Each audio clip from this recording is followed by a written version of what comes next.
Empuraan L2E Empuraan കണ്ടിട്ട് ഇപ്പോൾ just വന്നതേ ഉള്ളൂ. 6 വർഷത്തെ ഇടവേളയ്ക്ക് ശേഷം ലൂസിഫർ 2 റിലീസ് ആയിരിക്കുകയാണ് ഇന്ന്.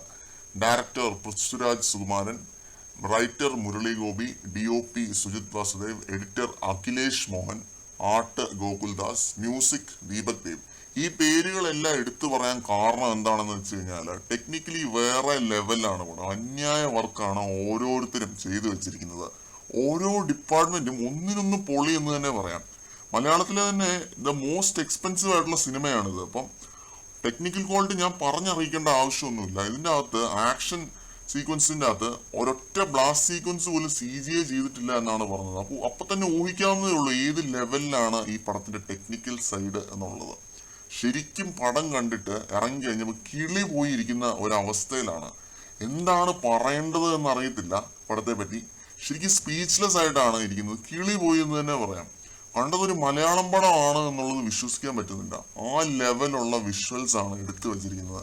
അതും പല രാജ്യത്ത് പോയി റിയൽ ലൊക്കേഷൻസിൽ പോയി എടുത്തു വെച്ചിരിക്കുന്ന അമ്മാതിരി പരിപാടിയാണ്.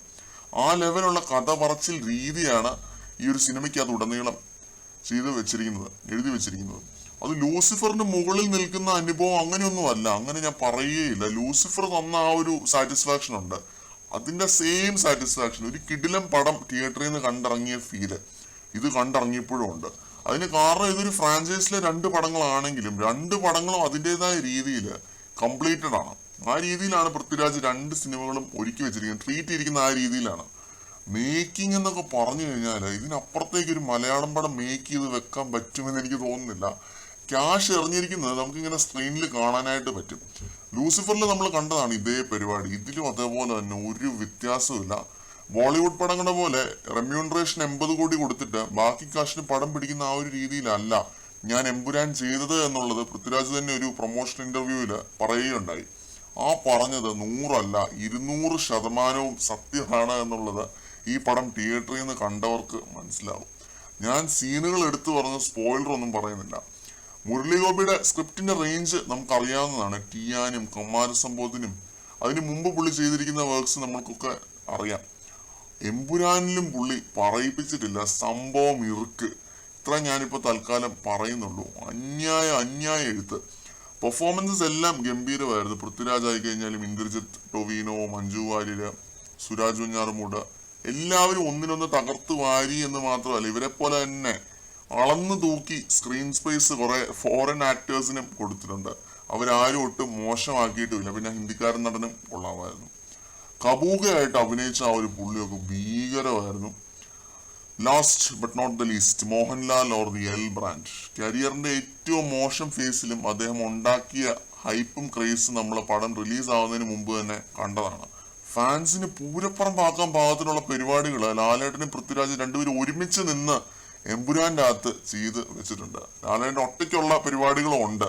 രണ്ടും ഒരേ പൊളിയാണ്. അവിടെയൊക്കെ ദീപക് ദേവിന്റെ സ്കോറും അന്യായമായിരുന്നു. ഒരു റവി ബസൂർ ടച്ചൊക്കെ വന്നു. ലാലേട്ടന്റെ പെർഫോമൻസിനെ പറ്റി പറയുകയാണ് എന്നുണ്ടെങ്കിൽ പക്ക അണ്ടർ പ്ലേ പരിപാടിയാണ്. ലൂസിഫറിൽ കണ്ട പോലെ തന്നെ ചിരി, കണ്ണ് ചിമ്മല്, തമാശ അങ്ങനെ ഒരു രീതിയിലുള്ള കാര്യങ്ങളുമില്ല. ഖുറേഷി എബ്രാം എന്ന ക്യാരക്ടറിനെ അത്രയും ഭീകരമായിട്ടാണ് സ്ക്രിപ്റ്റിൽ എഴുതി വെച്ചിരിക്കുന്നത്. ലാലേട്ട പോർട്രേ ചെയ്തിരിക്കുന്നതും അതേ രീതിയിൽ തന്നെയാണ്. ക്യാരക്ടർ പിടിച്ചുള്ള കിഡിലം പെർഫോമൻസ് ആണ്. അതും ഇത്രയും വലിയൊരു നെക്സസ് കൺട്രോൾ ചെയ്യുന്ന ഹിറ്റ് ഗ്രൂപ്പിന്റെ തലവൻ എന്നൊക്കെ പറയുമ്പോഴും അത് ലാലേട്ടൻ ചെയ്യുമ്പോൾ കിട്ടുന്ന ഒരു കിക്കുണ്ട്. പ്രത്യേകിച്ച് സ്റ്റൈലിഷ് ഔട്ട്ഫിറ്റിൽ നിന്നൊക്കെ മാറി ബ്ലാക്കിൽ നിന്നൊക്കെ മാറി മറ്റേ നെടുമ്പള്ളിക്കാരൻ സ്റ്റീഫനായിട്ട് വരുന്നൊരു സീനൊക്കെ ഉണ്ട്. സുരാജ് അതിനെ ഒരു ഇന്റർവ്യൂവിൽ വിശേഷിപ്പിച്ചത് ജംഗൽ പൊളി എന്നാണ്. അതിലൊരു രീതിയിലുള്ള അതിശോക്തിയില്ല. തിയേറ്ററിൽ ലിറ്ററലി ജംഗൽ പൊളിയാണ് സംഭവിച്ചത്. അന്യായ സീനായിരുന്നത്.